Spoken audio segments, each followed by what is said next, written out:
si hay un valor en la vida es la amistad, porque el resto, bueno, lo que nos toca la primitiva.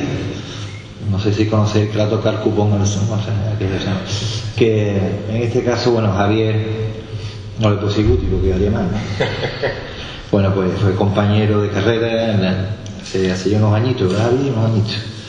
Se nos ha caído el pelo, una cosa así. Entonces, bueno, pues realmente, pues yo lo digo, no es que se atisbaba, era una realidad. Como alumno era una persona que, bueno, marcaba diferencias, pero sobre todo también marcaba diferencias como persona. Sus intercomunicaciones eran para arriba y para abajo, el sur y el norte, o el fondo sur y el fondo norte, que existía, ¿de acuerdo? Existía. Yo no voy a decir en qué fondo estaba, no voy a decir. Bueno, Francisco Javier Guzmán Armario es profesor contratado, doctor del área de Historia Antigua de la Universidad de Cádiz, licenciado en Geografía e Historia, doctorando en Historia Antigua con la tesis titulada Los bárbaros en Amiens Marcelino, especialista en Historia de Roma Antigua, sobre todo lo que concierne a las fuentes literarias del Bajo Imperio Romano, siglo III al V después de Cristo. En la actualidad desarrolla su investigación en el seno del Grupo de Investigación Patrimonio Histórico Arqueológico en el ámbito del Estrecho de Gibraltar, de la prehistoria al fin de la antigüedad, financiado por la Junta Andalucía y dirigido por él mismo. Asimismo es miembro de la Junta Directiva de la Asociación Interdisciplinar de Estudios Romanos, AIER, con sede en la Universidad Complutense de Madrid. También ha orientado su trabajo hacia la difusión del conocimiento del patrimonio histórico arqueológico de la provincia de Cádiz, tema sobre el que en los últimos años viene coordinando cursos e impartiendo conferencias. Ha publicado numerosos artículos y contribuciones de congresos y distintos libros sobre su especialidad de investigación. Particularmente, y no hace mucho, también ha colaborado con nosotros en nuestra actividad Navidad Dulce Navidad, que os debo decir que se hace aquí, en esta casa.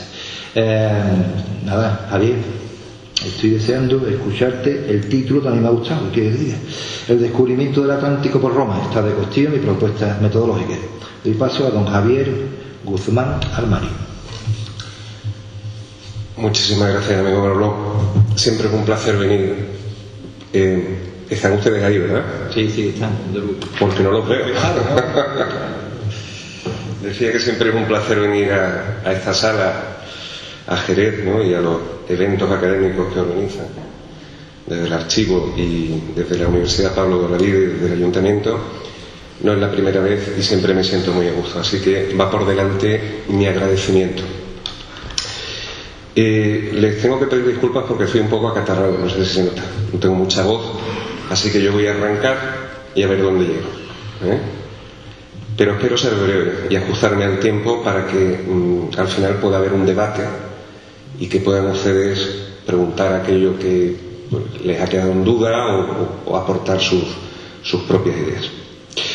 Llamo su atención sobre una dirección de correo electrónico que tienen en esa pantalla, que es mi dirección institucional en la universidad, javier.guzmán@uca.es, porque si me envían un correo a esa dirección, yo a vuelta de correo les mandaré no solo la presentación de este PowerPoint, sino también una carpeta con archivos en PDF, bibliografía actualizada sobre el tema del cual les voy a hablar hoy aquí, ¿no? Que es, pues como el título reza, el descubrimiento del Atlántico por Roma. Y no solo voy a glosar la historia de ese descubrimiento que empieza mucho antes, es decir, Roma no se hubiera movido por el Atlántico, sino hay una tradición marinera muy anterior, bastante anterior en el tiempo, sino también voy a hablar del estado de la cuestión en la investigación y de perspectivas de investigación metodológicas para el futuro. Bien, este es nuestro mundo, este es el mapamundi que todos conocemos y que ha sido trazado según los datos que nos transmiten los satélites. Hoy conocemos el mundo al dedillo, al centímetro casi. En el mundo antiguo, el mapamundi es otro. Los antiguos no tienen satélites, no tienen la tecnología suficiente para tener una visión siquiera aproximada del mundo.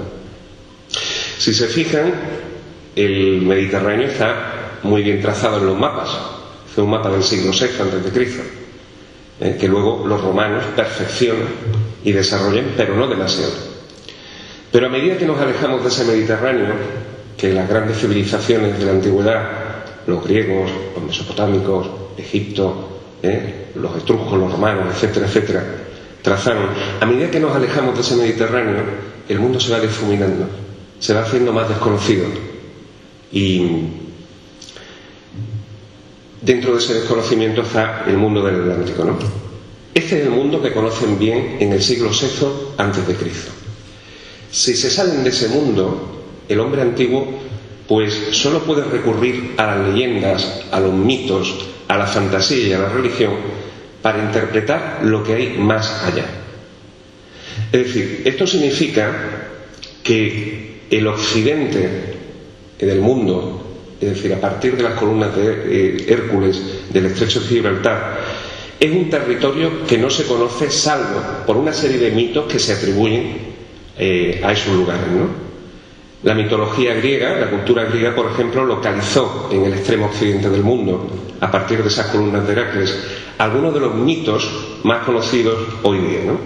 Por ejemplo, el jardín de las Hespérides, ese jardín donde había unos árboles que daban unos frutos que concedían la inmortalidad que los comían, ¿no? Que estaban fuertemente custodiados. Algunas de las historias de la Odisea de Homero se localizan también en el entorno del estrecho de Gibraltar, Por ejemplo, el episodio de Odiseo y Calipso. ¿Y qué decir del mito entre los mitos?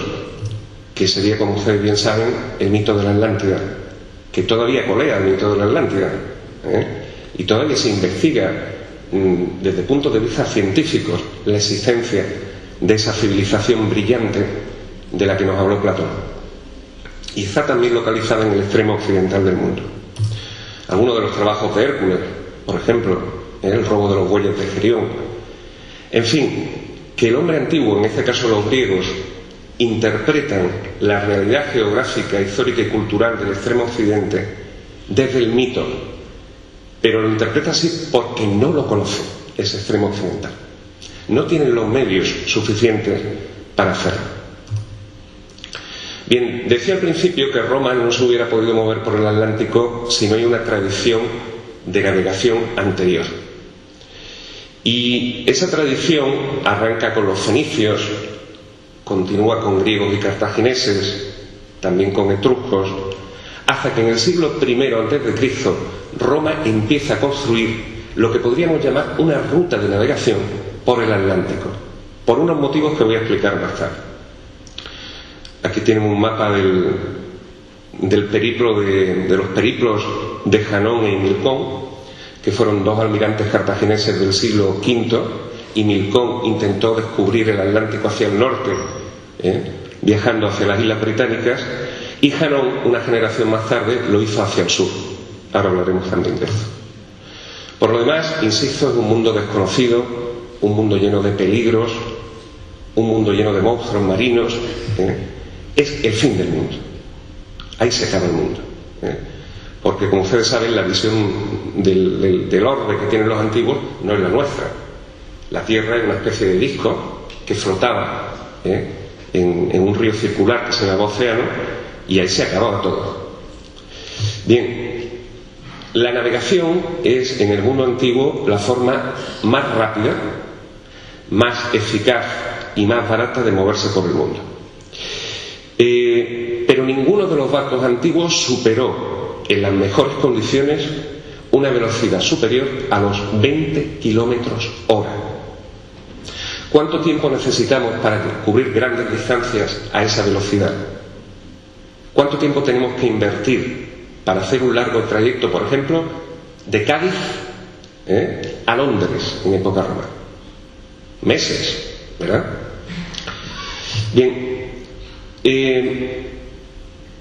tengo que darles una idea importante sobre el descubrimiento del Atlántico por Roma. Roma no fue una civilización atlántica. Roma no tuvo una vocación de explorar, conocer y asentarse bien en el Atlántico. Roma creó una serie de rutas y de infraestructuras a lo largo de la costa atlántica de su imperio por necesidades estratégicas y militares. Pero su vocación es el Mediterráneo, y su proyección fue más importante, por ejemplo, lo tienen ustedes aquí, hacia hacia la India y hacia el comercio con Etiopía, Arabia, la India, incluso China, que hacia el Atlántico. Estos son algunos datos de un investigador británico, Duncan Jones, que en el año 74 calculó que la forma más barata de transporte en la antigüedad era el mar, y le dio un valor de 1. Transportar algo por mar valía 1. Si eso mismo lo transportamos por río, se quintuplica el precio del producto, sale 5 veces más caro. Pero si lo hacemos por tierra, el precio se dispara a 28 veces.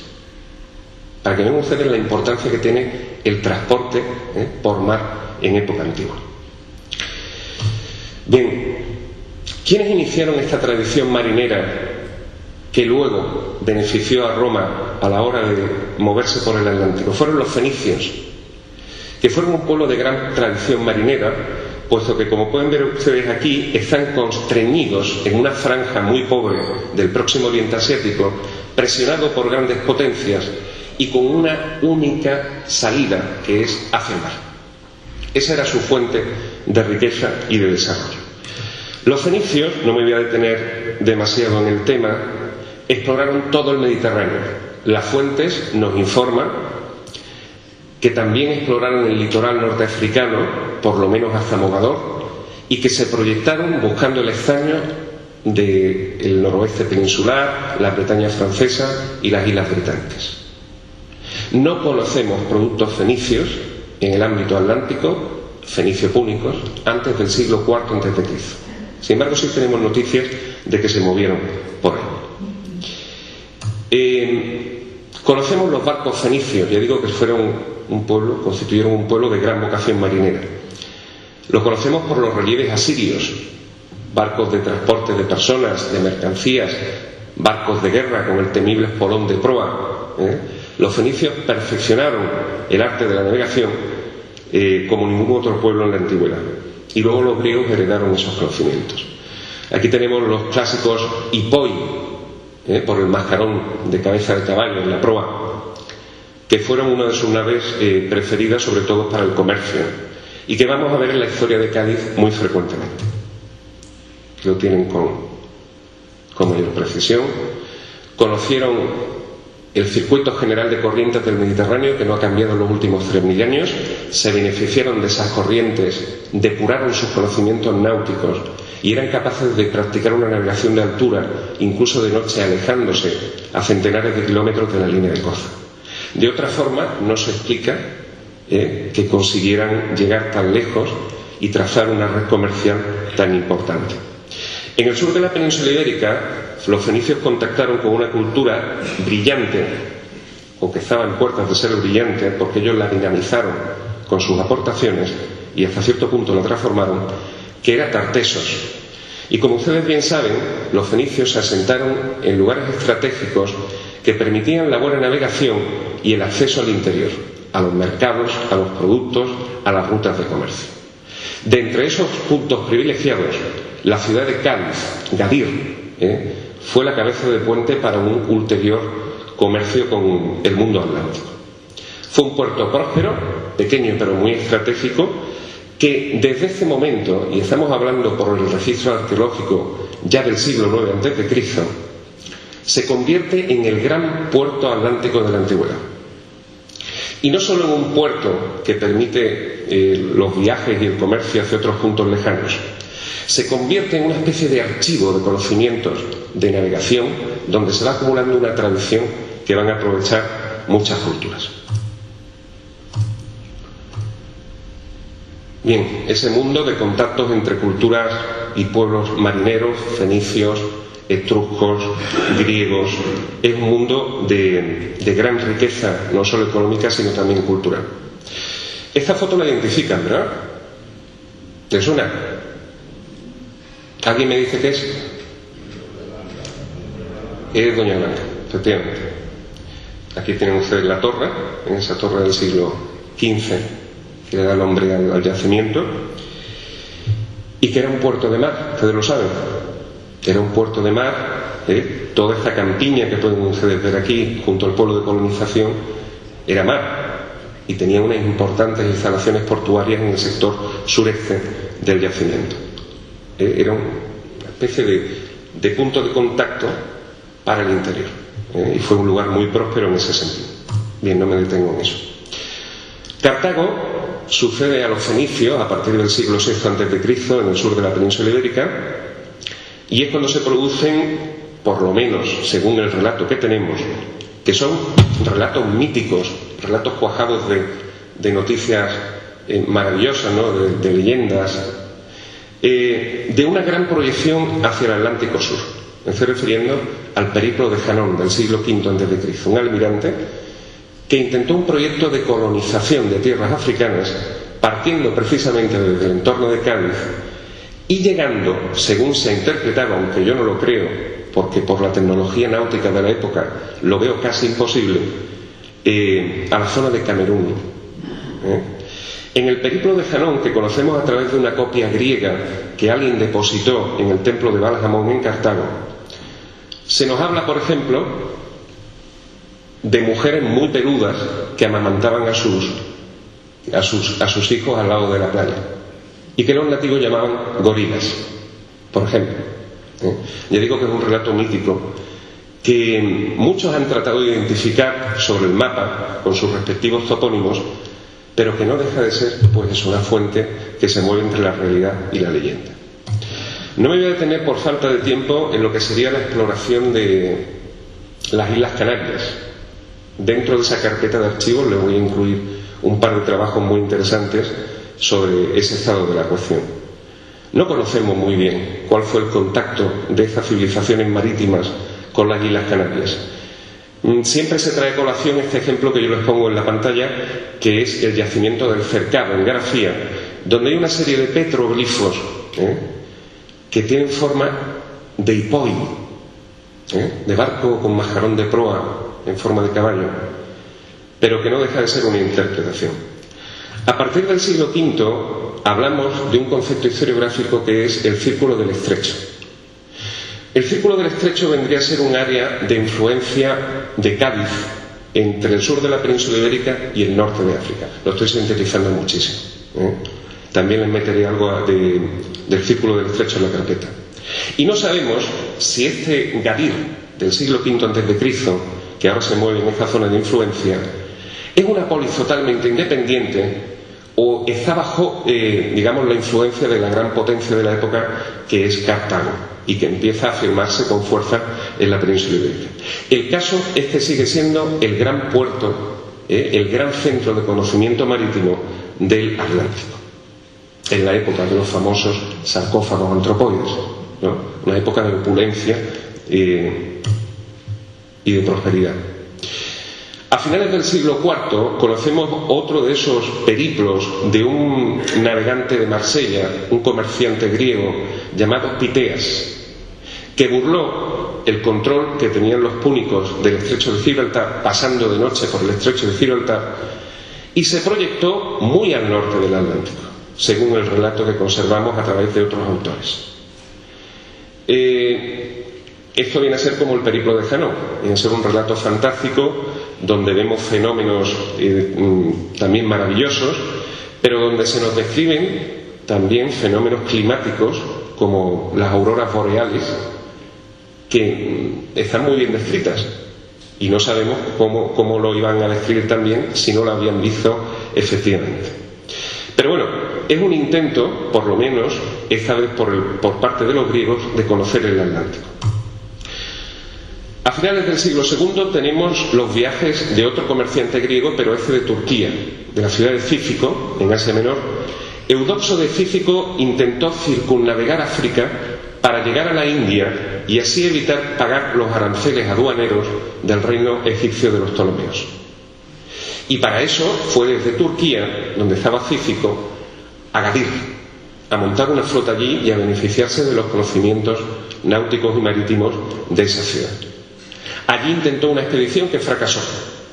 Volvió a Gadir, armó una segunda expedición, porque ya digo, su propósito era circunnavegar África hacia la India, y esa segunda expedición volvió a fracasar porque ya no se supo nada más de él. Era muy difícil, aparte de que los Los antiguos de esa época no conocían las dimensiones de África, la creían mucho más pequeña. Era muy difícil con esa tecnología náutica y marítima circunnavegar el continente, por las tremendas corrientes, sobre todo.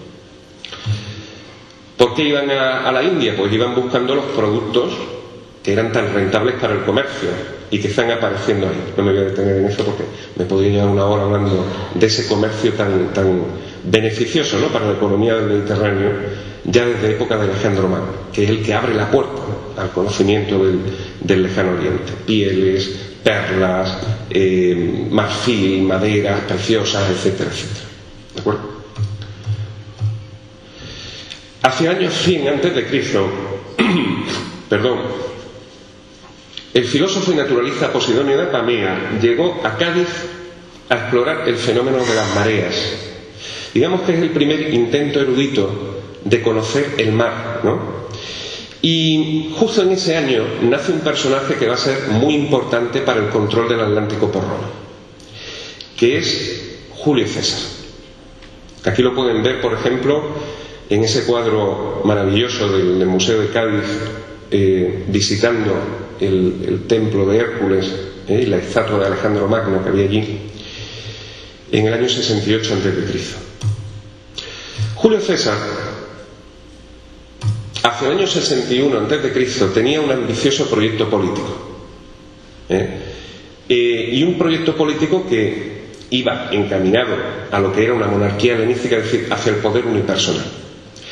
Para lograr ese proyecto político, pues procedía la típica política romana de pan y circo, es decir, convencer a la masa, atraerse a la masa, que al fin y al cabo era quien otorgaba, mediante sus votaciones y sus manifestaciones, los altos cargos públicos.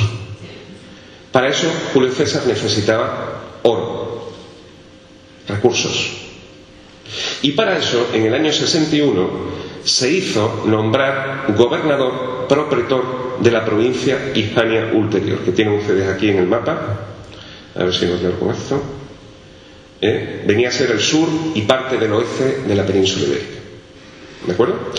Allí entró en contacto con la familia púnica de los Balbo, que eran también unos activos comerciantes de cultura púnica, pero con una vocación de integrarse en la romanidad importante. Los Balbo colaboraron no solo con Julio César, sino también con su sucesor, el primero de los emperadores romanos, Octavio Augusto, ¿verdad? Y en el año 61, apoyado por los Balbos y por los recursos marítimos de Cádiz, Julio César se dedicó a saquear toda la costa occidental de la península ibérica, hasta el territorio de los Ártabros, es decir, lo que sería la parte de A Coruña actual. Y con esos saqueos y esas expediciones logró suficientes recursos para seguir su carrera política. Y puso la primera piedra en la construcción de una ruta atlántica de Roma. El siguiente episodio, como ustedes saben, sería la conquista de las Galias. Conquista de las Galias que también aportaría grandes recursos humanos y materiales a Roma, pero que sobre todo aportaría una gran ventaja a la hora de los transportes y las comunicaciones. El aprovechamiento de toda esta amplia red de ríos que desde el Atlántico, sobre todo a través del Ródano y luego del Rin, permitían, desde el Mediterráneo, permitían a los romanos comunicarse con las islas británicas. Ese es uno de los motivos fundamentales que explican la conquista de las Galias por Julio César. En ese proceso, en todo este proceso que estoy narrando, Cádiz se consolidó como gran puerto atlántico. Accedió al rango de municipio romano, lo cual le convirtió en una ciudad privilegiada, y fue su momento de mayor prosperidad y proyección marítima. En época de Octavio Augusto, en el tránsito de la era, se empieza a construir sobre lo que ya había aportado Julio César la ruta atlántica por la fachada europea del Imperio Romano. Sus sucesores se van a dedicar a consolidar el control del estrecho de Gibraltar y a conquistar los territorios que faltaban hasta la frontera del Rin, que era la que había establecido Julio César, como por ejemplo era el caso de Britania. Es decir, es una política de llegar a fronteras naturales para una mejor defensa del Estado y para una mejor estructuración y organización del interior. El siglo I es el siglo de las navegaciones, siglo I después de Cristo, el siglo de las navegaciones atlánticas de Roma. Y Cádiz es el puerto privilegiado en ese sentido. Siglo I y buena parte del siglo II van a ser épocas de esplendor para Cádiz. La promoción de la península ibérica en general se hizo mayor, se potenció gracias a la construcción de esa ruta de comercio atlántico que tenía un objetivo fundamental y era abastecer a las legiones que controlaban la frontera del Rin y la nueva provincia de Britania, que se incorpora entre Claudio y Vespasiano. Les voy a dar algunos datos. El abastecimiento de las legiones del norte exigía, solo en consumo de aceite, 314 toneladas de aceite bético, solo bético, al año. Es mucho aceite para abastecer a los 90.000 hombres que montan guardia en la línea del Rin y a las 3 legiones que se aseguran el control de las islas británicas, o sea, de Britania, de la provincia de Britania. No podemos hablar de una ruta de comercio como existía en el Océano Índico y ni mucho menos en el Mediterráneo en el mundo atlántico. No sería una ruta rentable, no sería una ruta que ofreciera beneficios al Estado romano. Además, era una ruta, por las condiciones marítimas, peligrosa y muy destructiva para los barcos. Pero sí hay un interés en mantener el control militar de esa zona. Y ese control militar hay que abastecerlo. La ruta atlántica es una ruta de fuerte valor estratégico. Luego sería también de comercio a escala local o regional, pero no a una escala de toda la fachada atlántica del Imperio Romano. Bien, bajo el reinado de Adriano se produce un cambio histórico muy importante en el mundo romano. Si hasta Trajano se había tenido el interés político y estratégico de favorecer las comunicaciones en la fachada atlántica, Adriano le da un giro a la política general del imperio y centra el interés del Estado en la parte oriental, en la parte griega, en la zona del Danubio y en la frontera con los partos, ¿no?, en Mesopotamia. ¿Eso qué efecto tiene en la vocación atlántica de Roma? Pues un efecto devastador. Devastador porque ya el Estado romano no dedica tantos esfuerzos a preservar, mantener esa ruta de comunicación. Por lo tanto, a Adriano le damos un 0, ¿verdad? Porque en esa decisión está el inicio de la crisis de Cádiz como gran puerto marítimo del Atlántico. Ya Cádiz solo va a decaer. Y esa decadencia se prolonga a lo largo del siglo III, que como ustedes saben es un siglo de inseguridad política, y llega al siglo IV cuando recurrimos, por ejemplo, a leer un poema de un erudito latino del final del siglo IV, que es Abieno, la Hora Marítima. Y nos dice, aquí está la ciudad de Gadir, utiliza el término fenicio, no el término latino, pues en lengua fenicia se llama Gadir a todo lugar cerrado. Ella fue llamada antes Tartesos, grande y opulenta ciudad en épocas antiguas, ahora pobre, ahora pequeña, ahora abandonada, ahora un campo en ruinas. El que había sido el gran puerto mediterráneo, atlántico del mundo romano y uno de los principales de ese imperio, ahora era pues prácticamente un erial. Con la llegada de los bárbaros y la desarticulación política del occidente romano, el mundo atlántico se desarticula. Las costas llenan de piratas, se cortan las comunicaciones, hay problemas de seguridad en los transportes marítimos y ya esta comunicación no se va a recuperar hasta muchos siglos más tarde. Bien, me permito volver hacia atrás para plantear una gran pregunta que, por ejemplo, se hacen Ángel Morillo y su equipo y otros investigadores sobre lo que sería el papel de la península ibérica en esa ruta atlántica de Roma, que, insisto, Roma no tuvo una vocación atlántica jamás, entre otras cosas porque no dominaba, no tenía los medios técnicos necesarios para ello. Ángel Morillo y su equipo, por ejemplo, se preguntan si esos grandes puertos que tenemos en la península ibérica, Gades, Olisipo, Lisboa, Brigantia, La Coruña, Lóbriga, Santander, Incluso en Irún, por ejemplo, se han descubierto interesantes vestigios de estructuras portuarias. Se pregunta si esto sería una ruta consolidada que luego entroncaría con otras de la Galia hasta llegar al extremo norte, o si simplemente esas estructuras portuarias que la arqueología subacuática está descubriendo, esos faros ocasionales, esos restos de naufragios, esas ánforas, que no son muchas pero que las hay, si todo eso formaría parte de un conjunto común, o sería una comunicación a una escala más local. Y la verdadera comunicación entre el Mediterráneo y el Atlántico no se daría siguiendo, y es una pregunta, no es una afirmación, siguiendo la línea de costa del Atlántico, sino a través de esos ríos y esas comunicaciones fluviales de la Galia, ¿no?